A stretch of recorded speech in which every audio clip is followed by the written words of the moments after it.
The chill night air hung heavy over Henderson Field, a suffocating blanket on October 25, 1942. Deep within the steaming, oppressive jungle of Guadalcanal, a silent drama was unfolding, a prelude to a storm of unimaginable fury. Marine mortar crews, men barely out of their teens, their faces etched with a grim determination that belied their youth, meticulously ran their hands over their 60mm M2 mortars. Each check, each adjustment, was a prayer, a silent promise to the men digging in around them. They knew what was coming. They could almost feel the vibrations of thousands of Japanese soldiers massing in the darkness, a human tide preparing to break upon their desperate defenses. Tonight, the silence would be shattered by a cacophony of screams, steel, and fire. Tonight, the largest Banzai charge of the entire Pacific War was set to erupt, 3,000 screaming warriors throwing themselves against American lines. And against this terrifying wave, an unassuming weapon, born from the workshop of a French artist, would face its ultimate, brutal test. This isn't just a story about a battle.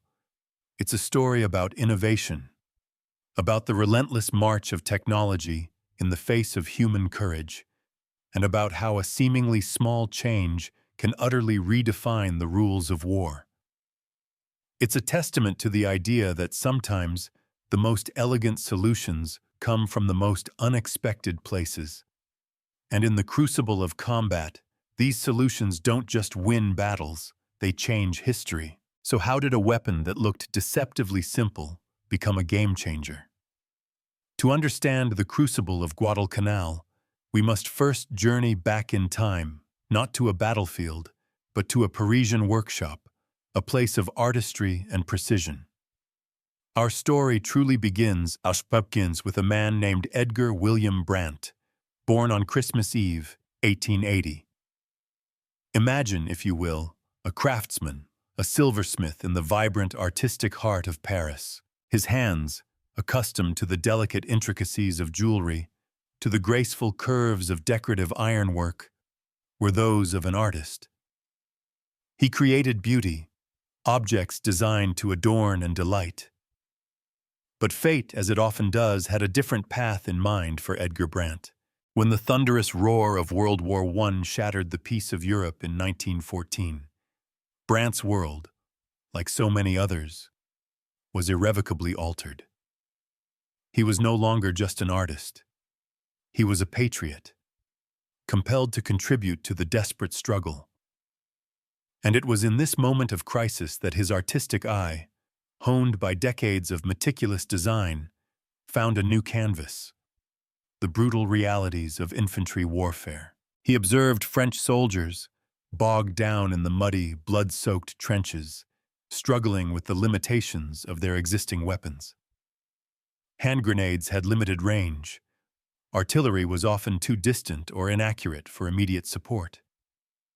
There was a critical void, a space where men were most vulnerable, caught between the close-quarters grenade fight and the distant, often slow to respond, artillery barrages. Brandt, the silversmith, saw this gap not just as a problem, but as a design challenge. He envisioned something different, something that could provide immediate, responsive firepower directly to the infantry. His solution? A mortar. But not just any mortar. He engineered an aerodynamic mortar shell, a sleek projectile designed for stability and accuracy, featuring unique obturation grooves that would become a hallmark of efficiency. And perhaps his most revolutionary contribution was the fixed firing pin, a concept so elegant in its simplicity, yet so profound in its impact, that his 1925 patent remains fundamentally unchanged even today. Think about that for a moment. An artist, steeped in aesthetics, pivots to designing instruments of destruction, and in doing so creates a weapon system so fundamentally sound that its core principles endure for a century. This is the hallmark of true genius, to see a complex problem and distill it to an elegant, timeless solution. Brandt's innovation wasn't just incremental, it was transformational. His 60mm, 81mm, and 120mm mortars would go on to be copied, licensed, and adapted by armies across the globe, a testament to their universal effectiveness. But it was his 60mm design, the smallest and most portable of the trio, that would truly capture the attention of a nation gearing up for its own inevitable entry into the global conflict: the United States of America. In the late 1920s, long before the rumblings of global war became a thunderous roar for America, the United States Army was keenly aware of a significant, potentially deadly, void in its infantry firepower. On one end of the spectrum, you had the humble hand grenade, a soldier's last resort, effective out to a mere 75 yards if you had an arm like a cannon. On the other end, the formidable 81mm mortar, capable of reaching targets an impressive 3,000 yards away, delivering crushing blows from a safe distance. But between these two extremes lay a vast, perilous gap, a zone where enemy forces could mass, regroup, and launch devastating attacks, often undetected and unmolested by immediate organic fire support. Imagine a scenario. Your forwardmost infantry companies are engaged, pinned down by enemy fire.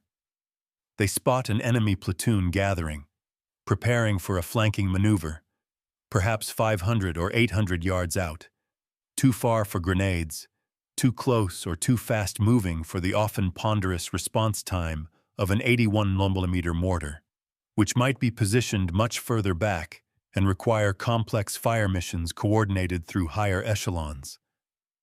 This was a critical tactical dilemma. The Army needed something that was portable enough to be carried and operated by a small team within an infantry company, yet potent enough to break up enemy attacks, to suppress machine gun nests, or to eliminate snipers lurking just beyond rifle range. They needed something that could provide immediate, responsive fire support, a true extension of the company commander's will. Enter Edgar Brandt's 60mm mortar. Its design promised to fill this very gap. In 1938, as the shadow of war lengthened across Europe, the United States War Department made a crucial decision. They purchased 8 of Brandt's French-built mortars. These were then standardized, given the designation Mortar 60mm M1. And this was more than just a procurement. It was an acknowledgement, a recognition of a superior design, a foreign invention that held the key to a tactical problem America desperately needed to solve. But American innovation rarely stops at simply copying. There's an inherent drive to refine, to adapt, to make things uniquely American. And so, the M1 mortars found their way to Watervliet Arsenal, the nation's oldest continuously active arsenal, a facility steeped in history and engineering prowess, established way back during the War of 1812.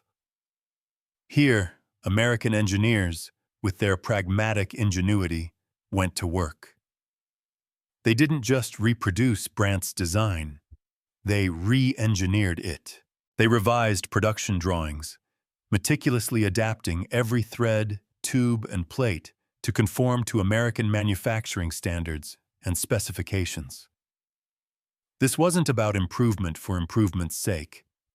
It was about ensuring mass producibility, reliability, and interchangeability of parts across a vast industrial complex. When these modifications were complete, the weapon emerged, subtly transformed, and was rededicated as the Mortar 60mm M2. Watervliet Arsenal became more than just a factory. It was the engineering heart of America's mortar revolution. For decades, since 1889, this facility had been building big guns, the heavy artillery that defined earlier wars. But the M2 represented a philosophical shift. This wasn't just another artillery piece.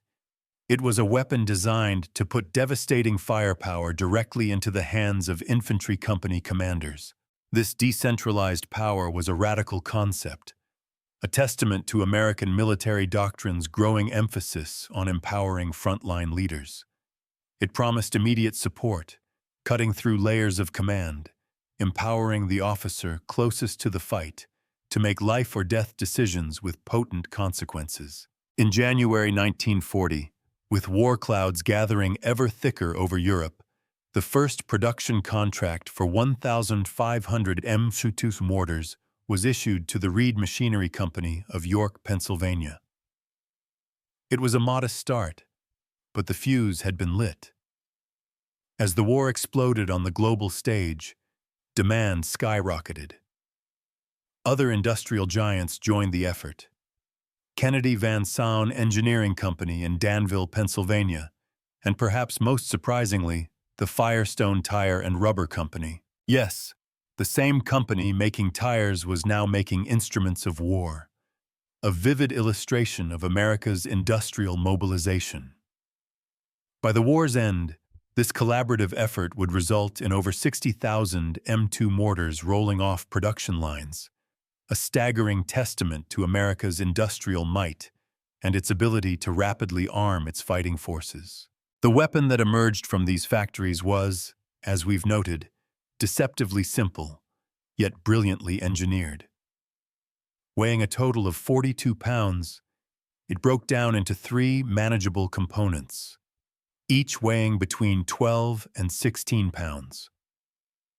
This modular design was crucial for infantrymen who often had to traverse rugged terrain, deep jungles, or desolate islands. The gunner carried the tube, the baseplate was carried by the assistant gunner, and the bipod by yet another crew member, ensuring that a small team could swiftly deploy and move the weapon. But the true genius, the revolutionary feature that set it apart, was Edgar Brandt's fixed firing pin design, mounted permanently in the base cap of the tube. Imagine the elegance of it. No complex firing mechanism to cock or adjust. When a mortar round, carefully prepared and armed, was dropped down the barrel, it simply struck the firing pin automatically, under the force of gravity.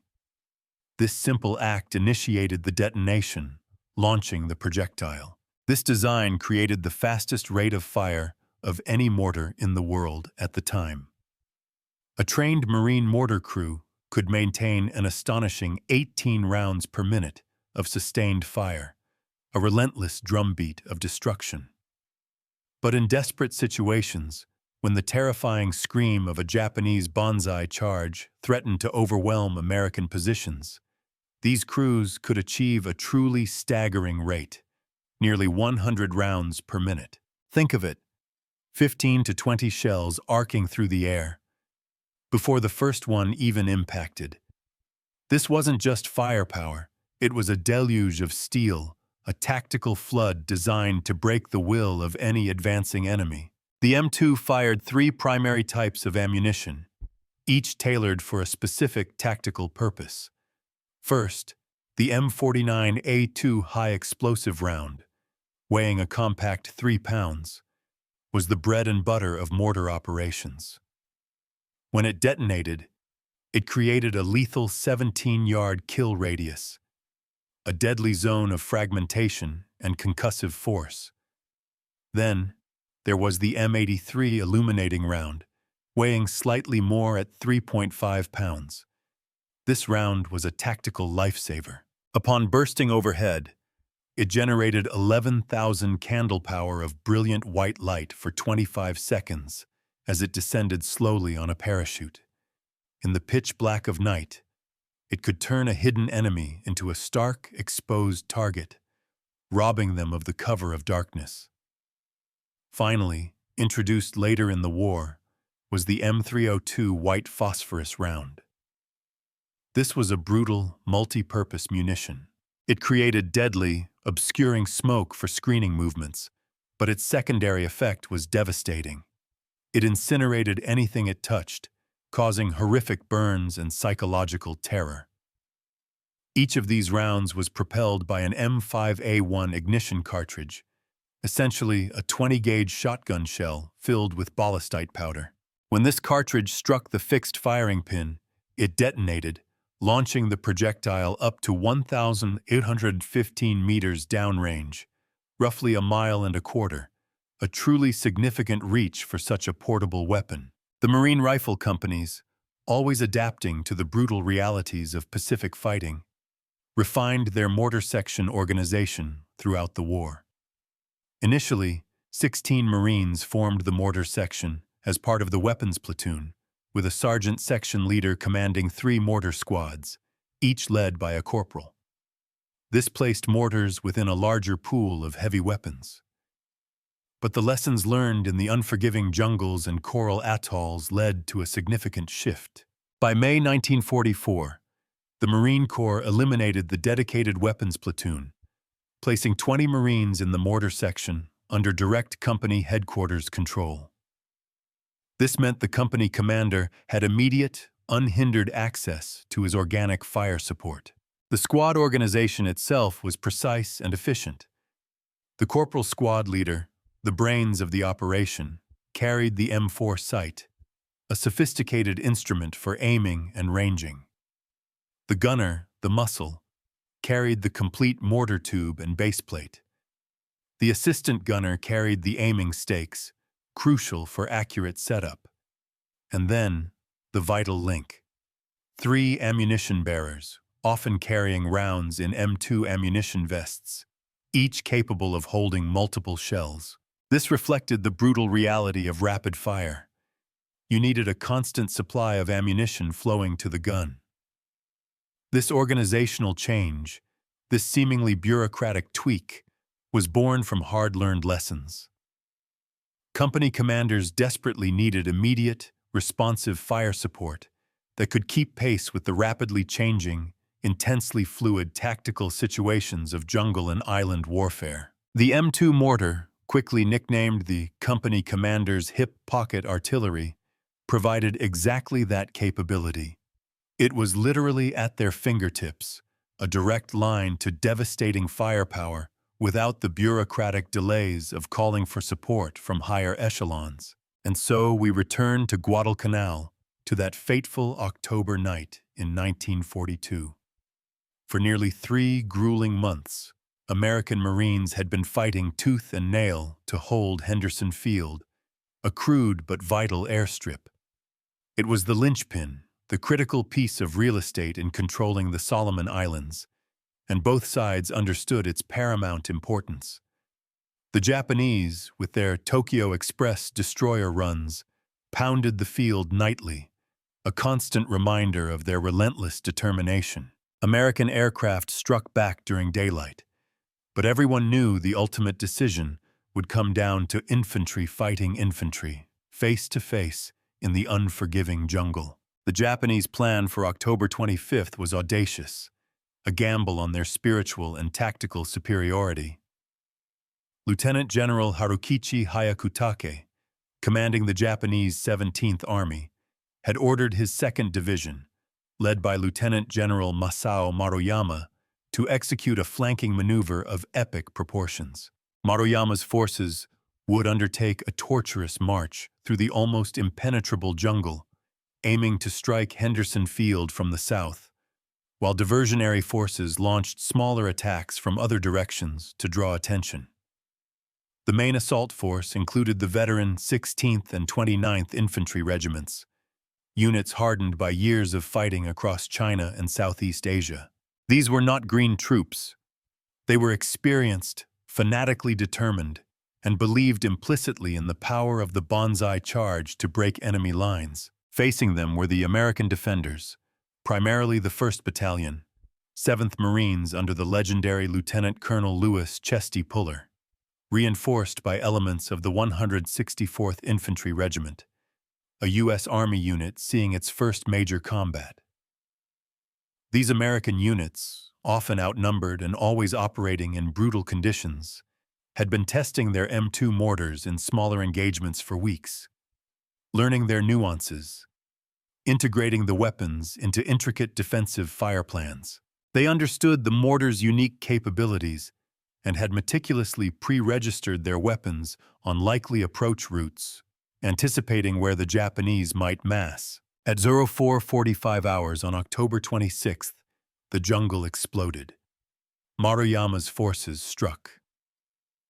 3,000 Japanese soldiers, fueled by an almost mystical belief in their emperor and their own warrior spirit, charged toward the American lines.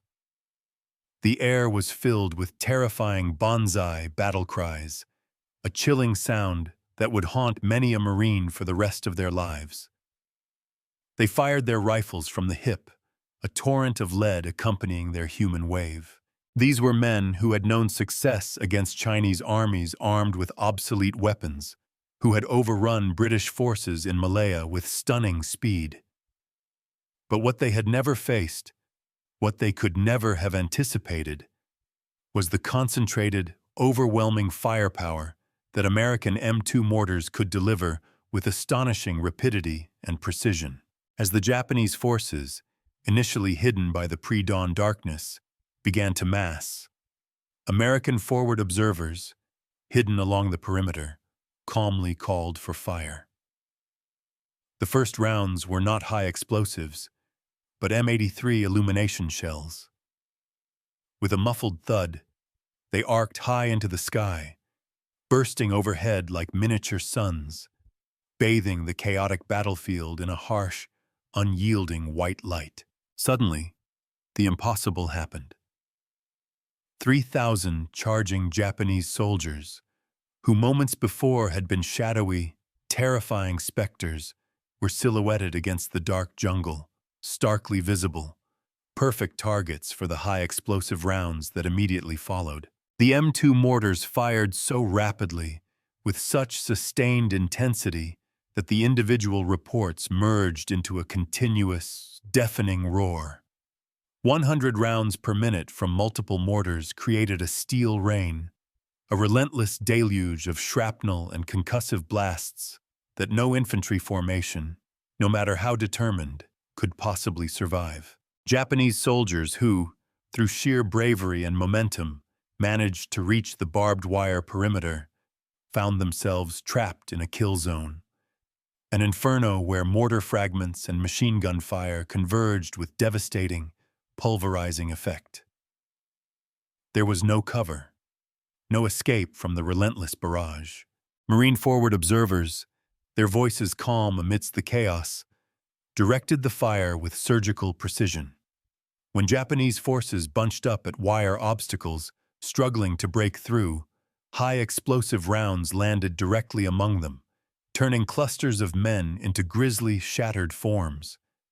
When they tried to flank American positions, the illuminating rounds immediately exposed their movements, turning their stealthy advances into deadly illuminated targets. The M2's high angle of fire proved invaluable. Shells could drop into ravines, into defilated positions, into every nook and cranny where Japanese soldiers desperately sought cover. Unlike flat trajectory machine guns or direct fire artillery, the mortar could literally drop death from the sky, bypassing natural terrain features. By dawn, the battlefield was a scene of unspeakable carnage. Over 1,500 Japanese dead littered the ground, a chilling testament to the M2's effectiveness. American losses, in stark contrast, were approximately 60 killed. The Banzai charge, a tactic that had terrorized and conquered armies across Asia, had been utterly shattered by American firepower. Maruyama's 2nd Division, once a formidable fighting force, was effectively finished. The psychological impact on the surviving Japanese soldiers was profound. They had faced something entirely new, something that defied their traditional understanding of warfare. This wasn't just a defeat. It was a revelation of a new, brutal reality. But the M2 mortar story was far from over. Across the vast expanse of the Pacific, other American units were rapidly discovering the weapon's unique capabilities in an astonishing array of tactical situations. Fast forward to Okinawa, April 13, 1945, a battle characterized by some of the most ferocious and desperate fighting of the war.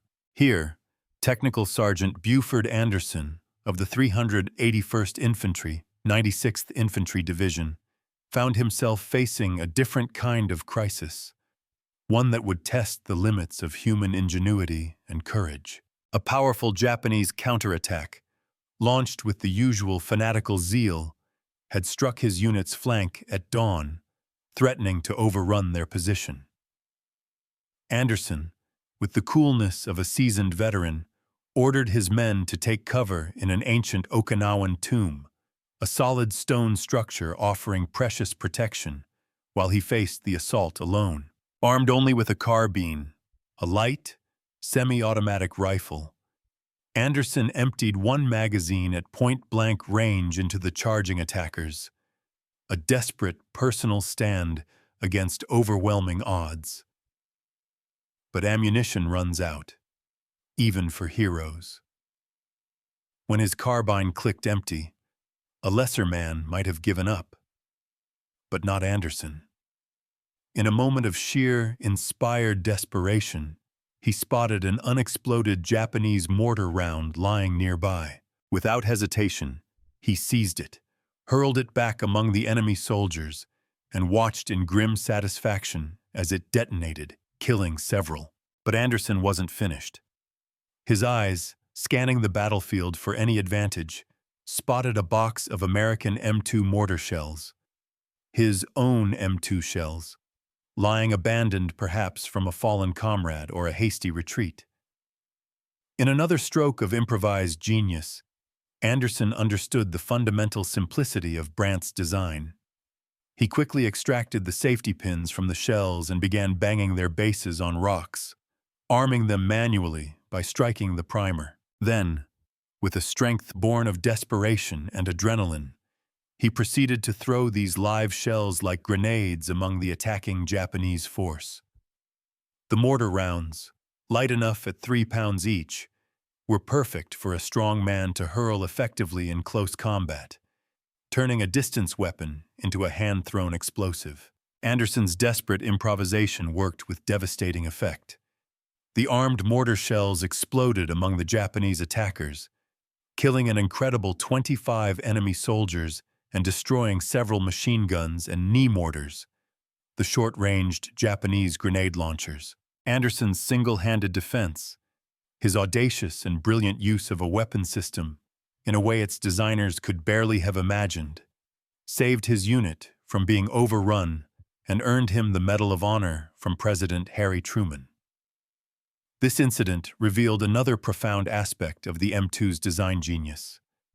Edgar Brandt had created a weapon system so simple and reliable that individual soldiers, in the most extreme and unexpected tactical situations, could adapt it with astonishing effectiveness. The rounds were light enough for hand-throwing when necessary, yet powerful enough to stop determined infantry attacks. It was a testament to the core, fundamental efficiency of the design, stripped down to its essentials. Marine Eugene Sledge, a name familiar to anyone who has delved into the brutal realities of the Pacific War, discovered yet another tactical application during his harrowing service with Company K, 3rd Battalion, 5th Marines, 1st Marine Division, on Peleliu and Okinawa. Sledge served as a 60mm mortar man, experiencing firsthand how this versatile weapon could solve tactical problems that had utterly stumped larger artillery units, problems that were costing American lives and precious time. He recounted a specific, frustrating situation on Okinawa. An elongated ridge, heavily fortified and expertly defended by the Japanese, had held up Marine infantry attacks for 3 agonizing days, despite heavy artillery support. The problem was the terrain itself. Traditional artillery shells, with their relatively flat trajectories, were exploding either in front of or behind the Japanese defenders, who had cannily found a narrow ravine, a natural gully running along the ridge crest, that provided perfect protection from this flat trajectory fire. They were dug in, deep and safe, while American artillery rained down futile destruction around them. Sledge's mortar section, however, led by an experienced and sharp-witted sergeant named Bergen, analyzed the tactical problem differently. Bergen, with the insight of a true battlefield innovator, reasoned that the Japanese must indeed be sheltering in that gully running along the ridge crest. Artillery, he knew, couldn't reach them because of the high-angle protection offered by the ravine's steep sides. But mortars? Mortars could. They were designed for high-angle fire, for dropping shells almost vertically into targets that were otherwise protected. Bergen registered 3 M2 mortars with overlapping fields of fire, a carefully orchestrated symphony of indirect destruction. One mortar fired from right to left along the ridge, systematically scouring the gully. Another fired from left to right, creating a deadly crossfire. And the third fired directly down the crest, ensuring that any Japanese attempting to move would be caught in the open. This triangulated fire pattern, this carefully calibrated dance of descending steel, meant that Japanese soldiers had nowhere to hide in the ravine. Every inch was covered. When the devastating mortar barrage lifted, Marine infantry advanced against the ridge, cautiously but confidently, and to their astonishment, they did so without receiving a single shot. The enemy had been silenced. Bergen's inspection of the target area confirmed the efficacy of their ingenious plan. More than 50 freshly killed Japanese soldiers lay in the narrow ravine. All were casualties of the 60mm mortar fire. Artillery shells, with their flatter trajectories, had missed them completely, but the M2's unique high-angle trajectory had dropped shells directly into their supposedly sheltered positions, turning their sanctuary into a grave. This tactical success vividly illustrated why the M2 had earned its nickname, hip pocket artillery. It wasn't just a catchy phrase, it was a description of a revolutionary capability. Company commanders could now position mortar sections to solve specific, granular tactical problems that larger, more cumbersome weapons simply couldn't address. The weapon's inherent portability meant it could be moved quickly, adapted on the fly to support rapidly changing tactical situations. A flexibility that was invaluable in the fluid, unpredictable chaos of combat. As the war progressed, Japanese military analysts, despite their initial dismissals, were forced to confront the growing concern over American mortar effectiveness. Captured documents reveal their detailed tactical reports and assessments. Japanese officers noted, with a mix of frustration and grim admiration, that American infantry companies always used heavy bombardment before attacking, making their movements somewhat predictable. But they also unequivocally recognized the devastating effectiveness of American mortar fire, especially in breaking up counterattacks and defensive positions. A Japanese analysis from Guadalcanal itself stated that while the American army had a perceived weakness in its susceptibility to heavy artillery and bombing attacks, it grudgingly acknowledged that American mortar sections could lay down persistent, checking fire that made Japanese counterattacks extremely costly, often suicidal. Japanese forces, learning through bitter experience, adapted by digging deeper, hiding in caves and tunnels during bombardments, only emerging when American infantry began their advance, hoping to catch them in the open. However, a deeper, more philosophical difference underpinned their struggle to counter the M2. Japanese tactical doctrine, rooted in the ancient warrior traditions of Bushido, emphasized aggressive infantry action, spiritual strength, and the feudal warrior spirit of individual soldiers over heavy weapons support and coordinated firepower.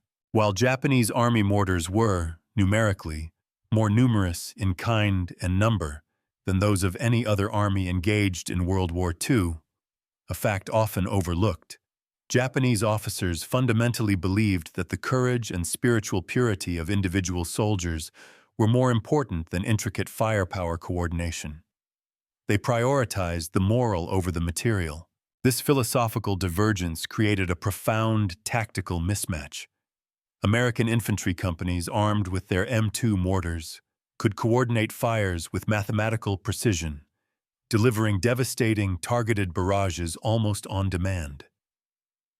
Japanese forces, in contrast, relied primarily on courage, surprise, and the overwhelming force of human wave attacks. When courage met coordinated, overwhelming firepower, the results were predictably one-sided, often culminating in horrific Japanese casualties. It wasn't a lack of bravery on their part.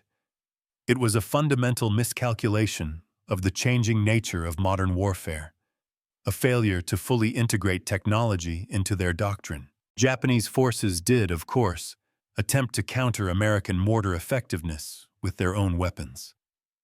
The Type 89 50mm grenade discharger, famously nicknamed the knee mortar by Americans due to its unusual appearance and the erroneous belief it was fired from the knee, it was not, but the name stuck, was issued extensively to Japanese infantry units. A single Japanese rifle company could field as many as 12 of these weapons, a significant number compared to the typical 3 M2 mortars in an American company. But the Japanese knee mortar had significant, ultimately fatal, limitations. Its maximum range was a mere 75 yards, barely more than a hand grenade, compared to the M2's astonishing 1,815-meter capability. This meant Japanese crews had to get dangerously, suicidally close to American positions to be effective, exposing them to a torrent of rifle and machine gun fire. The M2's vastly longer range meant American mortar crews could position themselves safely behind friendly lines, often several hundred yards back, well out of direct rifle fire, while still supporting forward units with devastating accuracy. Japanese knee mortar crews had no such luxury, operating in direct contact with enemy forces, where their survival rates were tragically low. It was a fundamental disparity in protection and effectiveness. As the Pacific War continued its relentless, bloody course, American production of M2 mortars reached truly incredible levels, a testament to the nation's industrial might and its commitment to equipping its fighting forces. In 1945 alone, the first 8 months of that climactic year saw 30,152 mortars produced, a number nearly equaling the previous 3 years combined. Firestone Tire and Rubber Company, Kennedy Van Saun Corporation, and Reed Machinery Company, operating around the clock, ran their factories at breakneck pace to meet the insatiable military demands. Watervliet Arsenal, the cradle of the M2, continued refining the manufacturing process throughout the war, constantly seeking efficiencies and improvements. The facility employed over 9,000 workers at its peak production, churning out not just mortars, but artillery pieces for every theater of operations. From 1940 to 1945, Watervliet's dedicated workers assembled a staggering 49,052 cannons at a total cost of $260 million, a colossal investment in firepower. The M2 mortar represented far more than just a weapon system. It embodied the full might of American industrial capacity, translated directly into a decisive tactical advantage on the battlefield. Edgar Brandt's original French design had been undeniably brilliant, a stroke of genius.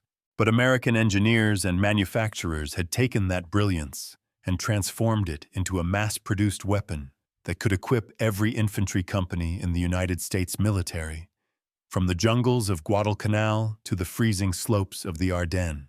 This unprecedented production surge had strategic implications that resonated far beyond individual battles. Japanese forces found themselves facing not just better-trained American troops, but troops equipped with superior weapons in overwhelming quantities. Imagine the psychological impact. Every American rifle company had immediate organic fire support, literally built into their unit structure. Japanese companies, in contrast, had to rely on regiment or division-level assets for heavy fire support, assets that might be miles away, tied up in other engagements, or simply unavailable when desperately needed. The disparity in immediate responsive firepower was stark and often fatal. The tactical flexibility this provided was truly revolutionary. American company commanders, empowered by this hip-pocket artillery, could call for immediate mortar fire without the bureaucratic delays of requesting permission from higher headquarters. They could adjust fire missions in real time, reacting instantly to changing battlefield conditions. They could even coordinate multiple fire missions simultaneously, layering destructive power to support complex tactical maneuvers like flanking movements or feints. Japanese commanders, operating under a more rigid, centralized command structure, simply couldn't match this responsiveness. By the time Japanese officers could coordinate fire support from their higher echelons, American units had often already moved to new positions or completed their tactical objectives, leaving the belated Japanese fire to fall on empty ground. This technological and tactical superiority became increasingly apparent, increasingly devastating, as American forces advanced closer to Japan itself. No battle exemplifies this brutal reality more clearly than Iwo Jima, fought from February to March 1945. Here, the Japanese had constructed the most elaborate, intricate, and formidable defensive system in the entire Pacific War. 18 kilometers of tunnels snaked beneath the volcanic island, connecting bunkers, artillery positions, and command centers in an underground labyrinth. Lieutenant General Tadamichi Kuribayashi, a brilliant and determined commander, led 21,000 Japanese troops armed with massive 300 mm spigot mortars, numerous machine guns, and carefully sighted artillery pieces, all integrated into a meticulously planned defense. Every square meter of Iwo Jima was covered by pre-registered Japanese fire. It was a fortress island designed to bleed the Americans dry. The defenses were so strong, so layered, that American intelligence estimated casualties could reach a horrifying 75%. Yet, American forces, including 70,000 Marines, equipped with their indispensable M2 mortars, successfully captured the island in a brutal 36 days. The M2's unique ability to drop shells into Japanese cave positions, into the mouths of bunkers, and onto reverse slope defenses, positions impervious to flat trajectory naval gunfire and artillery, proved absolutely crucial to the victory. While larger artillery often couldn't reach these dug-in Japanese positions, the 60mm mortars, with their precision and high-angle trajectory, could deliver devastating fires anywhere on the battlefield. They literally dropped death down chimneys, into hidden crevices, denying the Japanese their precious cover. The cost, of course, was tremendous. American forces suffered 24,053 casualties, with 6,140 Marines killed. But Japanese casualties were even higher, with virtually the entire garrison eliminated, a testament to the ferocity of the fighting and the effectiveness of American firepower.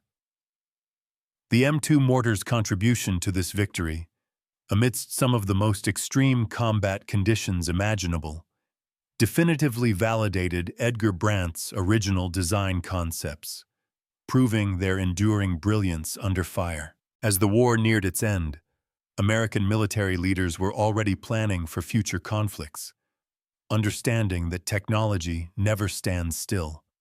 The M2 had proven its worth in jungle fighting, amphibious assaults, urban combat, and defensive operations across a vast theater. But technology was advancing rapidly, and newer, more sophisticated designs were already in development. Still, the M2's rugged simplicity and undeniable effectiveness ensured its longevity. It would continue serving American forces with distinction through the Korean War, a very different type of conflict, and even into the early stages of the Vietnam War, finally being replaced by the M224 lightweight company mortar system in the 1970s. But its profound impact on military tactics, on command and control, and on American industrial capacity had already secured its immutable place in history. Edgar Brandt's design revolution had achieved something truly remarkable. A French artist, compelled by war to turn his creative genius to armaments, had created a mortar system that essentially gave individual infantry companies the firepower of much larger artillery units, but with unparalleled agility and responsiveness. American engineers, with their pragmatic drive, had refined and mass-produced this design to equip the largest military force in history. The result was a weapon that directly empowered American infantry, helping them to dominate battlefields from the brutal heat of Guadalcanal to the volcanic ash of Iwo Jima. The M2 mortar story reveals a fundamental truth about modern warfare. It's a dynamic interplay where technological innovation, robust industrial capacity, and adaptable tactical flexibility combine to create battlefield superiority. Japanese forces, despite their undeniable courage and almost superhuman determination, simply couldn't match American units that possessed immediate responsive fire support at the company level. Their traditional tactics, however brave, were ill-equipped to face this new paradigm. When Technical Sergeant Buford Anderson, in a moment of desperate brilliance, threw armed M2 mortar shells at attacking Japanese soldiers on Okinawa, he was using Edgar Brandt's ammunition design in a way the French engineer likely never imagined. He was a testament to the adaptability and inherent power locked within that simple projectile. When Eugene Sledge's mortar section, under Sergeant Bergen's astute leadership, eliminated 50 Japanese soldiers in a ravine that traditional artillery couldn't reach, they weren't just winning a small engagement. They were applying tactical principles that truly revolutionized infantry warfare, demonstrating the devastating effectiveness of precision, high-angle fire. And when Marine mortar crews, under the terrifying onslaught of a Banzai charge at Guadalcanal, fired 100 rounds per minute to shatter those desperate human waves, they were demonstrating, in the most brutal and visceral way imaginable, how superior technology and advanced training could decisively defeat traditional military tactics and sheer bravery alone. The screaming Japanese soldiers who charged Henderson Field that October night in 1942 faced not just American Marines, but the concentrated, overwhelming firepower of what would eventually become 60,000 mass-produced mortars, all backed by the world's most advanced and adaptable industrial system. The fixed firing pin, that seemingly small engineering detail that made such rapid fire possible, represented more than just clever design.